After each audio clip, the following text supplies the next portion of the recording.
So there's this quote from A.W. Tozer where he says, "What comes to our mind when we think about God is the most important thing about us."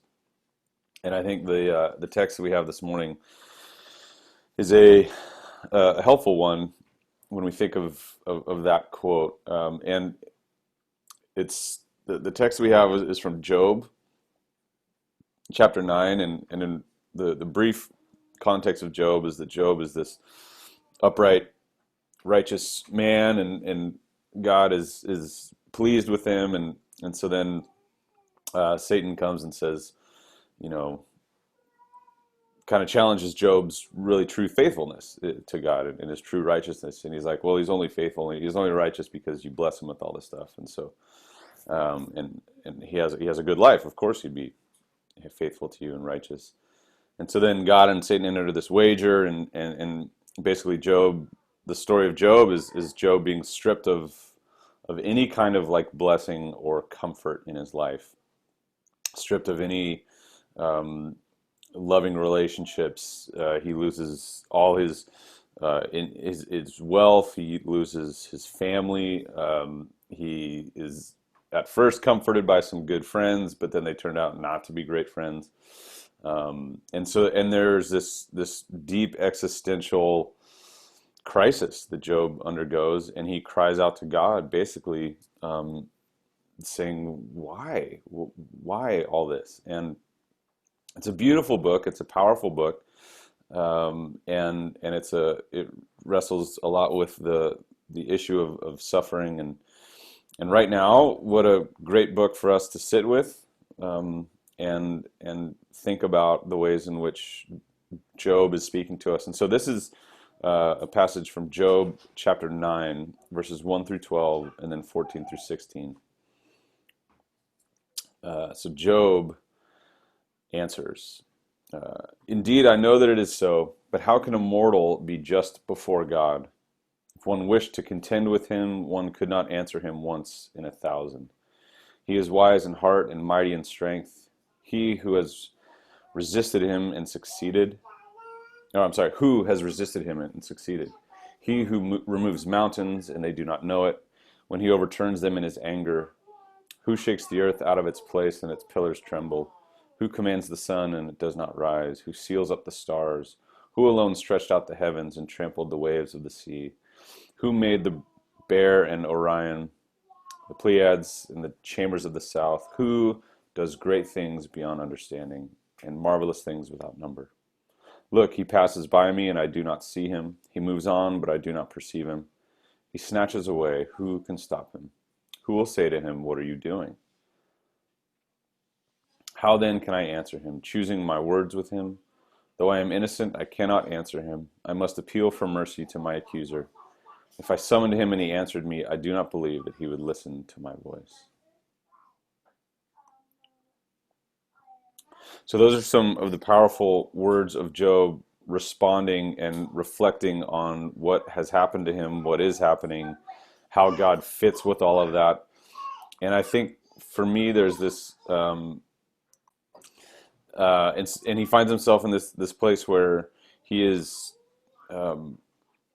he's trying to figure out what to make of all this, right? He's gone through incredible suffering, and he's at one point his wife actually encourages Job. She says, "Curse God and die," right? Like to the point where I mean, just imagine the sort of existential crisis that you might go through if your closest relationship in your own life encourages you to just want. It's probably best if you just curse God and die, right? So imagine that, and so the text here is Job just sitting with all this stuff and acknowledging God's majesty, His power, and the futility of someone like him questioning God, and yet we look at the rest of Job, and he does say question God. He said, why, and I think it's just a powerful snapshot, and I encourage you to sit with that text a little longer if you want. And it's such a good moment of frustration and unknowing and anger and trust and all of that just kind of sitting in this cloud together. And for me, it was this reminder that times of suffering, times of hardship lead us beyond ourselves as we realize our futility.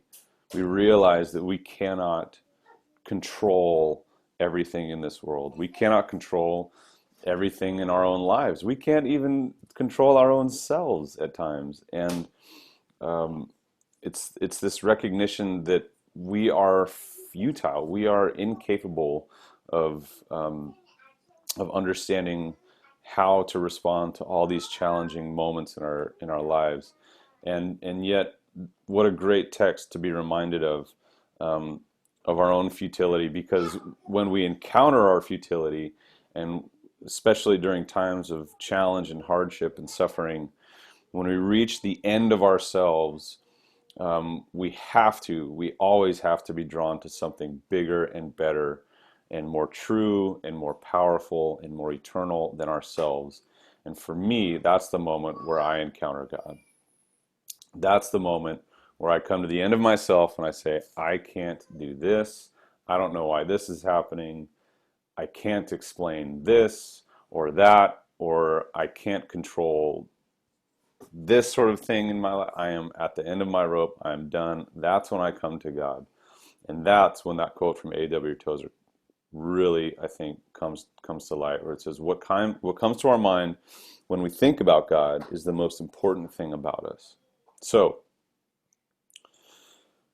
when you find yourself at the end of your rope, when you find yourself encountering your own limitedness, your futility, your own lack of omnipresence, lack of omniscience, lack of omnipotence and omnibenevolence, maybe, when you find yourself at that point where you can no longer see yourself as the solution to whatever problems you face, what do you think of when you think of God?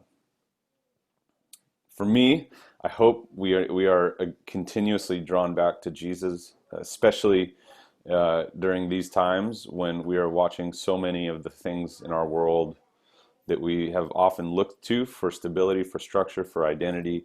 When we see those things crumbling before us and we ask ourselves why and how and all those questions, that when we find ourselves at the end of our rope, at the end of the ropes of all those other things, that we're continuously brought back to Jesus.